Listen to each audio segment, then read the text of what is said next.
From Suzuki's book, Zen Mind, Beginner's Mind, comes this.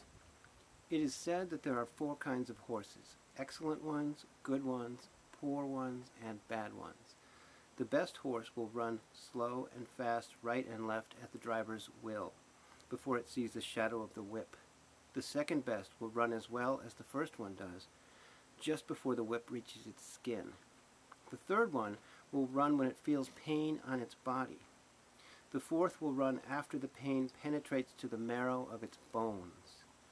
You can imagine how difficult it is for the fourth one to learn how to run. When we hear this story, almost all of us want to be the best horse. If it is impossible to be the best one, we want to be the second best. That is, I think, the usual understanding of this story. When we reflect on what we are doing in our everyday life, too, we always are ashamed of ourselves. In Zen, we say, a good father is not a good father. Do you understand? One who thinks he is a good father is not a good father. One who thinks he is a good husband is not a good husband. One who thinks he is one of the worst husbands may be a good one if he is always trying to be a good husband with a single-minded effort. I have found this bad horse analogy to be helpful to me because it reminds me that the worst enemy of good writing is complacency, is a sense that we have it together, that we have it in hand, that we kind of have mastered it or have it figured out, even just in the case of one piece, not necessarily writing itself, but that we've mastered this short story or piece of narrative nonfiction. And this can act as a corrosive on the overall quality of what we produce, because we lose the edge, we lose that hunger, that sense of self-suspicion that can lead us to transcend the condition of a draft and really catapult ourselves to another level.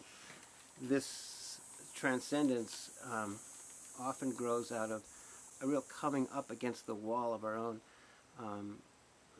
limitations, a nauseous sense sometimes that we are not going to measure up. It's this sense that separates us from all those very facile writers that we know and that we sometimes read and who are sometimes published, who have come to believe that they have achieved all that they need to achieve. This self-reproach, if it isn't crippling, it's a thin line between letting it work for us and letting it drag us down or silence us or prevent us from learning.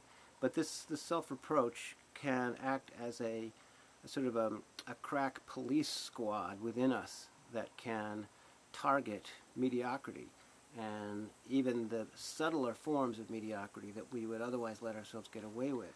To buoy myself, I try to keep in mind when I'm feeling down about my own abilities that there's no reason that this pursuit for me should be any easier than it has been for all writers throughout time.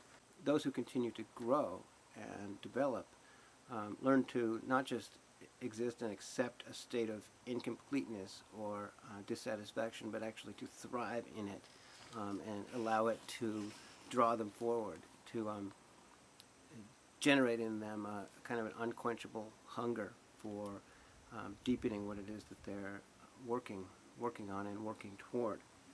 The gift is to be able to perceive the shortfall in yourself, to perceive that gap between what you have already done and what it is that you're shooting for. If literary prose were any easier than it is now, many more people would become expert in it.